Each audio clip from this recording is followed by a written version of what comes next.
नमस्कार। आज हम पुतली बाई और गांधी के बारे में चर्चा करेंगे। जैसा कि आप सभी को जानकारी है कि गांधी की माँ जो थी वे पुतली बाई थी और वे बहुत ही धार्मिक परायण स्त्री थी। धर्म में उनका बहुत विश्वास था और इतना ही नहीं, वे जो थी परिणामी संप्रदाय की भी संरक्षिका थी। और परिणामी संप्रदाय की ये खूबी है कि वहाँ मूर्ति पूजा नहीं होती है, बल्कि दीवारों पर जो है कुछ लिखावटें होती हैं जिसमें कुरान और उपनिषद से कुछ सामग्री ली गई है और उसी की वे लोग आराधना किया करते हैं। तो निश्चित रूप से गांधी के ऊपर ये जो धार्मिक सद्भावना वाला जो आजीवन उनके आचरण में हमें दिखाई देता है, मुझे लगता है कि ये माँ पुतली बाई की ही छवि है, उन पर छाप पड़ी हुई है। और माँ हर माँ शायद दुनिया की अपने बेटों से प्यार करती है, बेटियों से प्यार करती है, अपनी संतान से प्यार करती है।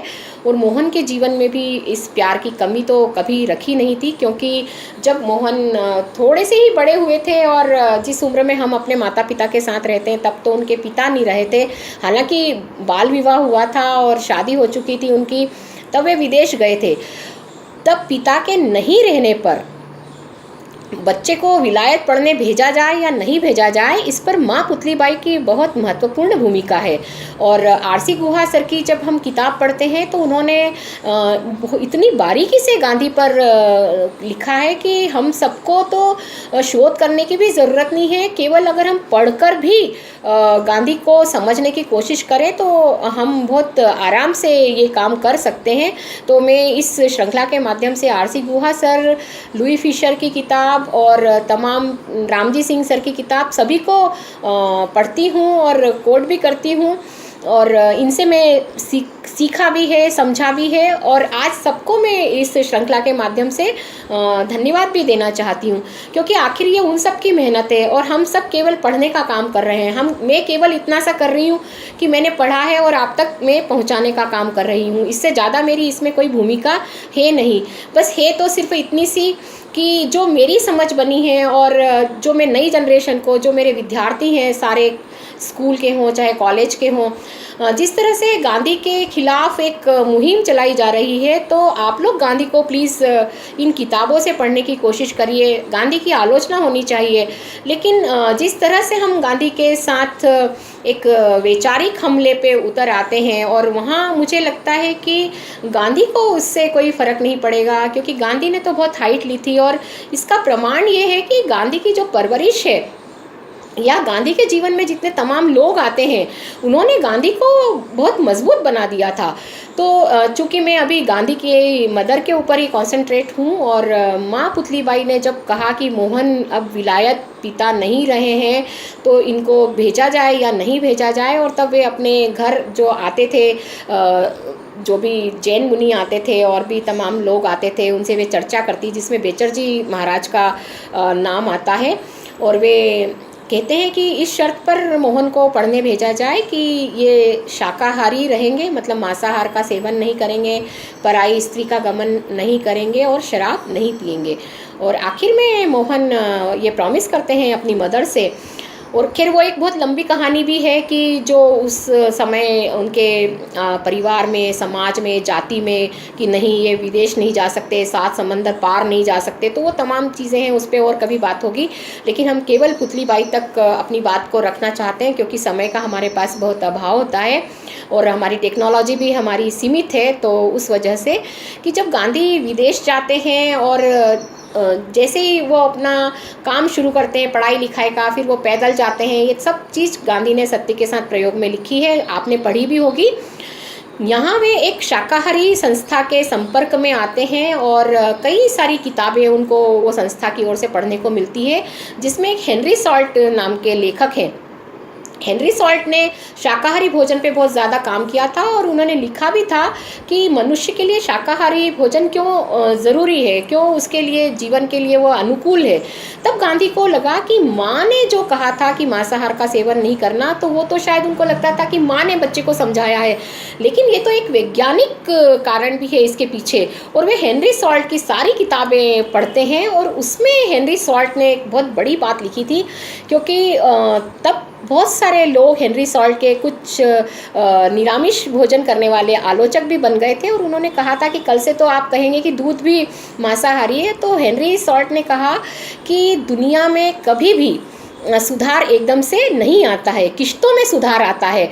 और उन्होंने एक जगह ये मेंशन किया है हेनरी सॉल्ट ने कि भविष्य के गणतंत्र इस तरह से भी बनेंगे कि जब हम जानवरों की आवाज़ को भी सुनेंगे, मतलब हम उनके हित के लिए भी मानव समाज खड़ा रहेगा। तो आप सोचिए कि गांधी को उनकी जो माँ है पुतली बाई, जिस शाकाहार के प्रति बार बार आगाह करती हैं, जिस शराब के खिलाफ वे उनको आगाह करती हैं, तो हेनरी सॉल्ट से की किताब से ये सारी चीज़ें उनको समझने की कोशिश कर रहे हैं कि उनकी माँ जो है वो उससे भी ज़्यादा आगे सोचती थी, जबकि उन्होंने तो इस तरह की बड़ी बड़ी किताबें कभी पढ़ी नहीं थी। लेकिन उनके अपने धर्म से वे इसको मोहन को समझाती हैं कि तुम्हें इस तरह का भोजन नहीं करना है।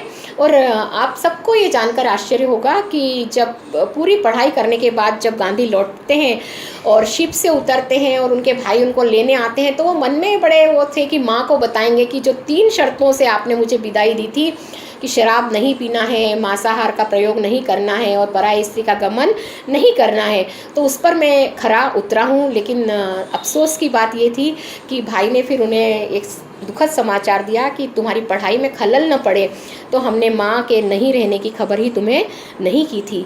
लेकिन तब गांधी बहुत ज़्यादा दुखी थे, क्योंकि 3 शर्तों पे विजय करके वो लौटे थे। खैर, इस चीज़ को हम यहीं रखते हैं और इस थोड़ा सा मैं इस तरह से भी इसको आगे बढ़ाने की कोशिश करूँगी कि उपवास का जो कॉन्सेप्ट है गांधी के जीवन में, वो उनकी माँ से आया है। माँ हमेशा ही उपवास में रहती थी और इतनी प्रफुल्लित रहती थी कि अगर सूरज नहीं निकला है तो वो दिन का भोजन भी नहीं करती थी। दूसरे दिन फिर उनका भोजन का वो चला जाता था। तो गांधी इस सब चीज़ों को समझ रहे थे और यही वजह है कि मिली पोलक ने अपनी राइटिंग्स में कहा है कि जब गांधी उपवास में या जेल में जाते थे तो वे ज़्यादा ऊर्जावान होकर लौटते थे। तो उपवास में माँ को गांधी ने जो देखा था, और यही वजह है कि जब आरसी गुहा अपनी रिसर्च को आगे बढ़ा रहे थे तब वहाँ उन्होंने एक फ़ोटो स्टूडियो देखा था और उस पर लिखा था कि उपवास के बारे में केवल गांधी हमसे बेहतर जानते हैं।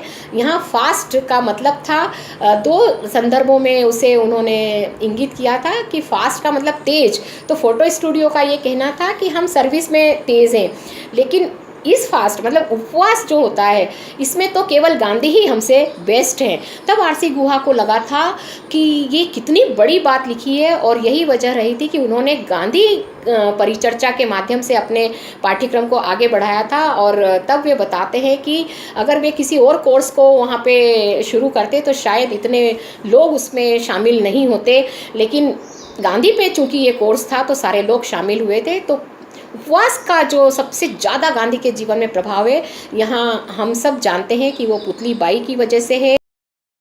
तो माँ को दिया उसको किस तरह से निभाना चाहिए, ये भी हमको गांधी और पुतली बाई के रिश्तों से मिलता है। और चूँकि गांधी की शादी बचपन में हो गई थी, उनका बाल विवाह था, और जब गांधी ने लंदन में अपनी छोटे छोटे लेख लिखे थे, भोजन के बारे में लिखे थे, तब उन्होंने एक बात को इंगित भी किया था कि हम कमज़ोर इस शारीरिक रूप से कमज़ोर इसलिए नहीं है कि हम शाकाहारी हैं, हम इसलिए भी कमज़ोर हैं कि हमारे यहाँ बाल विवाह की कुप्रथा है। क्योंकि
करती है, बच्चे अपने आप उसको सीखते हैं। तो छोटा सा मोहन कैसे मोहनदास करमचंद गांधी और बाद में फिर वो महात्मा गांधी बनते हैं, इस कहानी को हम आगे बढ़ाएंगे। आज के लिए इतना ही, शुक्रिया।